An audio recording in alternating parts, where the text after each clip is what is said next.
Good morning, everyone. Welcome to our Wednesday meditation gathering. I'm so glad you're all here to share this time together. This week we have kironJ Gardner, who will lead us in meditation. Then we'll have 20 minutes of silence. After that, we're going to open it up for sharing, and we end at 10:45. And I'll just put everyone on mute and then pass it over.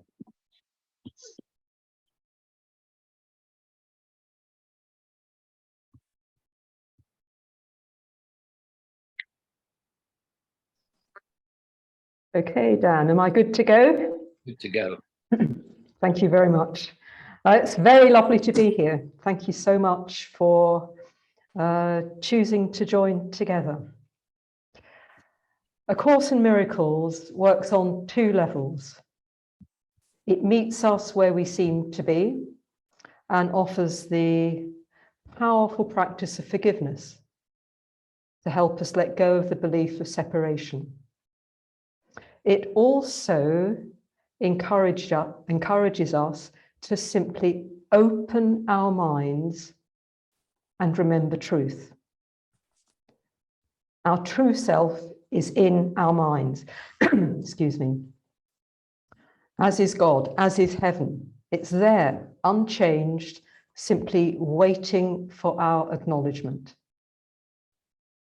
And as we do this, as we open to our true self, it makes the practice of forgiveness so much easier.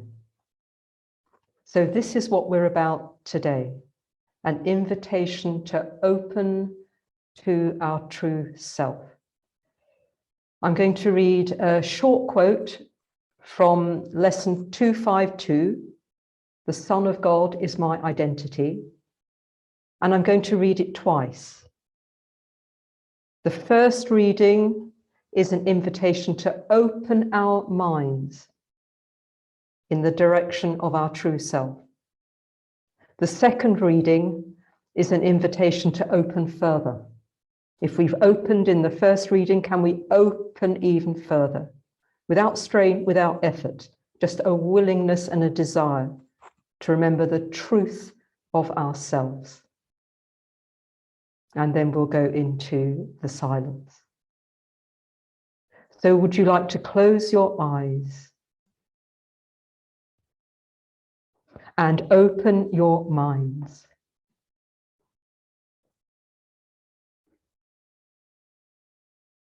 Myself is holy, beyond all thoughts of holiness, of which I now conceive.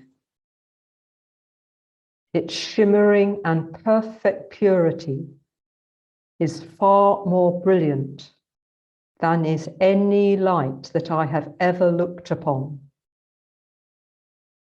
Its love is limitless, with an intensity that holds all things within it in the calm of quiet certainty. And let's open further. Myself is holy, beyond all thoughts of holiness, of which I now conceive. Its shimmering and perfect purity is far more brilliant than is any light I have ever looked upon. Its love is limitless, with an intensity that holds all things within it in the calm of quiet certainty. And we're now going into the silence.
Open your eyes slowly and come back into the room. We have 22 minutes left for sharing your reflections and your questions. If you'd like to speak, raise your hand or use the reactions button at the bottom of the screen, and I'll invite you to take yourself off of mute. If you'd like to ask kironJ a question or a comment with confidentiality, put your message in the chat function at the bottom of the screen, and I'll read it out.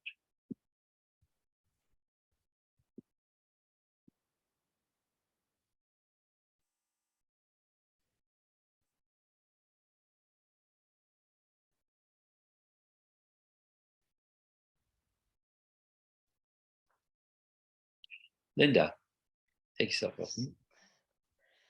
Thank you, kironJ. That was wonderful. It was such a dull, dark day when I got up. And as I was meditating just then, the sun blazed through at me. And I was went to a yoga group class yesterday, and another dull day. And whilst I was doing one of these exercises, the sun blazed through on me. And when I was driving home, the sun came through again. And this is happening so many times. This being aware of God. Shine. This is me. This is my light. My light is joined. It was just wonderful. So I can't thank you enough. It was perfect. Thank you. Thank you, Linda. It's beautiful that this is your experience, and it highlights something I think is so important. If we see sunlight as sunlight, physical sunlight, we're doing that as a person, and we're making the illusion real. We're enjoying something that's separate from God. But if we see the sunlight as a reflection, an image that reminds you of your light, your spiritual light, that's completely different. That's really beautiful. Yes, I am becoming aware of, like I said last week when I was driving, trust. This is my big word at the moment is trust. And this van overtook me, and on the back of it was the big word trust. And I'm being aware of, I'm being shown me on but this sun, it is me. Yes, yes. So yes, thank you. Thank you, Linda. Who would like to share? kironJ, where was that reading from that you did? Lesson 252, Dan. The Son of God is my identity.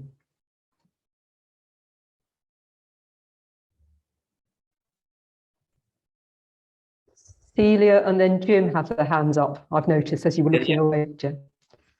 Dan, sorry. Thank you, kironJ. That was wonderful. I resonate with Linda's joy as well. It's pouring with rain here, and there's no sunshine, but the sun blazed inside. Well, not the sun, but the self blazed inside me through that meditation, and I don't know where I went. It was so peaceful. It was just resting, really. So thank you. It was beautiful. Thank you very much. Thank you. Thank you, Celia. The Course says, open all doors, meaning all doors in the mind, and let the light come streaming through. And that's what you're describing. That's what you're both describing. Yeah, lovely. Okay, who is next? Jim was next, I think. Jim. Yes, thank you, Dan. Thank you, kironJ. I liked your introduction very much, and the way in which the Course speaks to us, both as to who we are and where we are. And sometimes I sort of struggle a bit with this, because if I'm reading the text or a lesson from my ego mind, I can say, well, this doesn't seem true to me, because it's speaking about that which is beyond the ego, obviously. And then when I'm reading in my right mind, I sometimes find the language in places jars a bit. This morning, for example, I was reading a part of the text which used the word sin a number of times.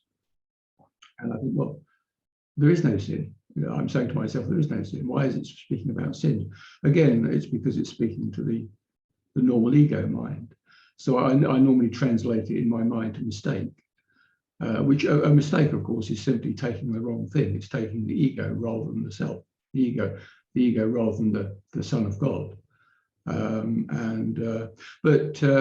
One trick I've become very aware of recently is how the ego will challenge something in the Course as a way of maintaining itself. On Sunday, we were looking at lesson 156. I walk with God in perfect holiness.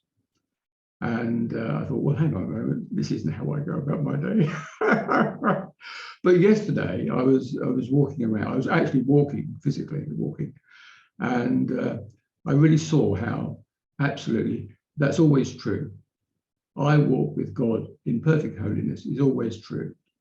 And as you said at the beginning, it speaks of us, both of what is true and what we believe. And what matters, of course, is what is true, not what we believe. It's what's true that matters. And even though I can sometimes believe that, this Course isn't really speaking to me because I do not walk with God in perfect holiness, the truth is I always do. And I saw that really, I really saw that yesterday, because this still silent core of my being is always present. I just overlook it. I just look elsewhere. I just get sucked into ego thinking. And it does transform everything. Everything transforms in the instant when that is seen. And I mean, it's partly been helped by this course I've been doing with you, of course, on forgiveness. So that's also come into it. And it's all come together to show me that, yes, I and everyone always walk with God in perfect holiness. No exceptions. There's no time when that isn't true. And I can choose to believe something else, but it's always true. So thanks for your reminder. Yeah, amen, Jim. Yes, absolutely wonderful. Indeed, indeed. It's not the person that walks with God in perfect holiness, it's the mind that is with God in perfect holiness. And that can be reflected, just like I was talking to Linda about the sunshine. We can have an experience of walking in perfect holiness, but it's only if our minds are connected. And I'd just like to offer something about the sin, and you said it was jarring. I think we can open to a place where nothing jars, where it's all just seen as it is, that we don't react to the ego, we just say that's ego. And we get more and more neutral about that. And we're abandoning it. Oh, that's just the ego. Sin. Yep, that's a belief that we've made a mistake that cannot be corrected and we're forever damned for it. And it's very useful to know that, because that is what our thought system is based on. As people, we all believe we have committed the crime of the cosmos and there's no going back. We are guilty forever. And this is incredibly painful. So that's why we project out guilt and see everybody else as guilty. But of course, the Course is helping us practice forgiveness and re-examine that way of seeing. And then we get very clear. Yes, we've made mistakes, but we've never sinned. Or we've made mistakes in the illusion. And sin is no longer a hot potato word.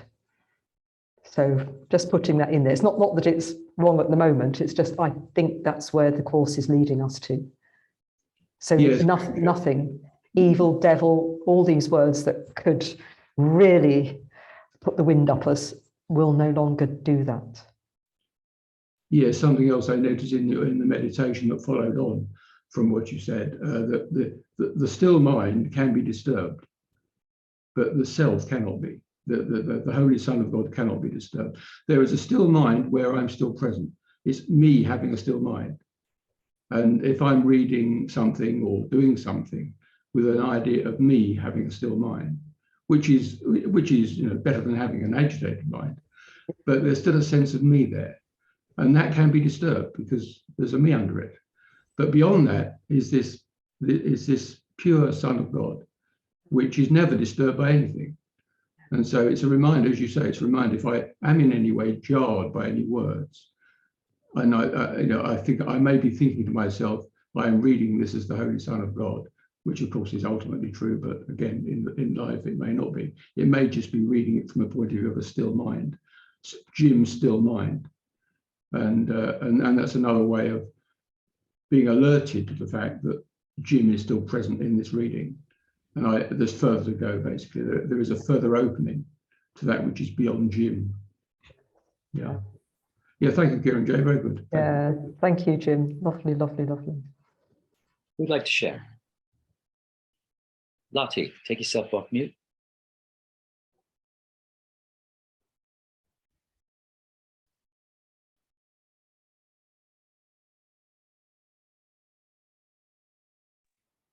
Sorry, got mixed up there. I just wanted to say, I don't think I've ever had a meditation quite like that before. I was just landed in an amazing place. I caught on to the last words of the quote, a calm of quiet stillness. And it was just there, and it didn't shift. And it had a sense of the vastness of the love of God, which was just wonderful.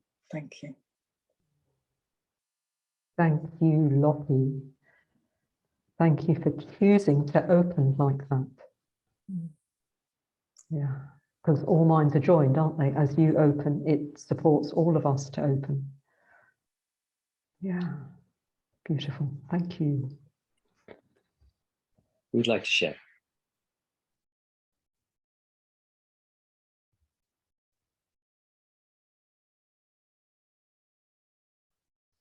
I can see Dennis's hand up, I think. Dennis, take yourself off of mute. Yeah, that meditation was wonderful. When I first started to meditate in the 70s, I used to get the golden mean, a blank screen. And later on, I had a beautiful experience with I call it the being of light, 1,000 suns. And I did ask, and I said, where have you been all my life? I've been looking for you. And the answer back was, I've been here all the time. Where have you been?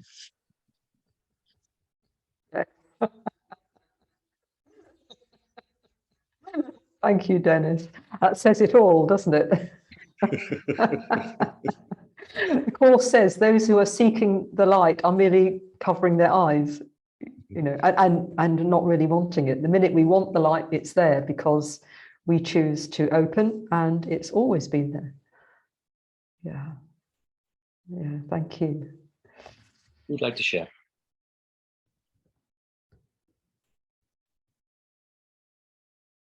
Norman, take yourself off mute.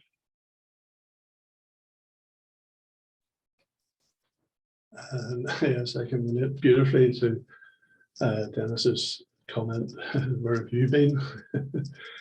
And I have seen the great rays in one person, and I have a great awareness that it's in everybody.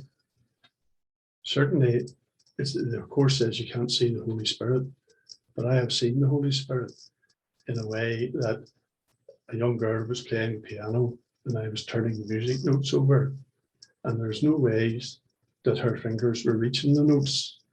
But the more I looked and wondered about it, you could see an extension from our fingers, which was the Holy Spirit, was pressing the notes. Didn't tell anybody, obviously, because I wasn't doing the course at the time. But I was a bit shaken by it and thought, oh, they locked me up if I tell anybody that. But seeing it in other people and feeling it in yourself seems to be different. I have difficulty in relating it, and the beauty I see in other people to myself, and that's where I get stuck. Thank you very much, Norman, for your sharing. So the course would say, yeah, of course, it's in everyone, and it's the one light. It's the illusion that there are many lights, and there are many. It's one light, one being. And if we have a particular difficulty in seeing it in another, a group, or in ourselves, it's because that's where we have projected our guilt, and as yet are not prepared to look at that and let it go. So it's the guilt that is the big coverer, the veil over the face of Christ. So I wonder if that might be a self-inquiry and a coming to spirit with Norman of what is it that your mind has placed in the Norman character that it's not yet prepared to see in itself. And that projection can be withdrawn, will be withdrawn at some stage when the mind's ready. And when that projection's withdrawn and let go, there will be the light. Beyond the Norman character, beyond any character that you see in the dream. Thank you very much. Spot on. Thank you. Who'd like to share?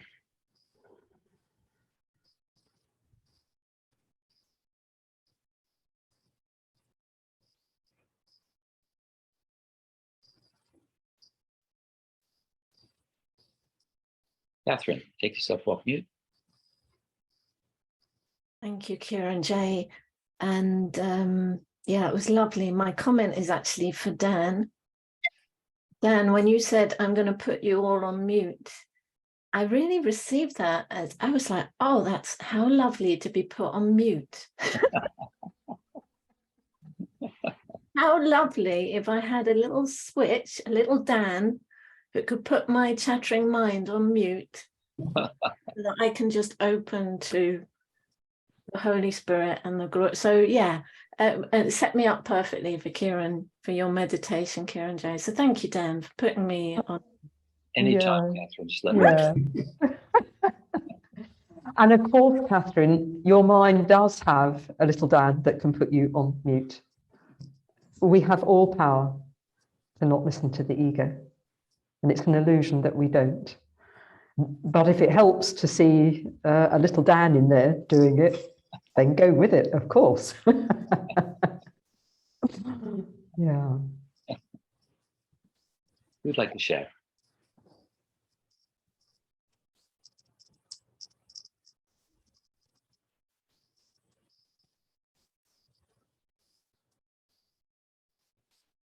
I'll just jump in here. We had an experience with our home number, which is Miracle Network's number, where we were just having so much difficulty. The number disappeared, and we switched over to BT, and they said, "Oh, we'll fix it. No worry." This was in September, and it took 2 months for them finally to fix it. They kept on switching us from one person to the next person and the next person. And I was just getting so upset. And then I took it to Holy Spirit and I said, Holy Spirit, how would you have me see this? And what came was, relax, all is well. And I thought, okay, but then they would try something else and that wouldn't work. And I went back to Holy Spirit. I kept on getting the same message, relax, all is well. But yesterday, they finally fixed it. The phone is up and running, and it's working beautifully, and they gave us compensation of £500. I think, wow, a gift.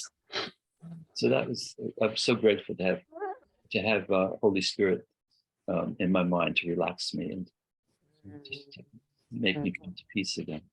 Yeah. So the ego is a break in communication, the Course says. You know, it's a break in communication with God, which can't happen, but it's our choice in our experience. So we get breaks in communication left, right, and centre in our experience. That's just going to be what happens. And yes, I was settling down for a one-to-one on Monday, got my Zoom up, and the connection went.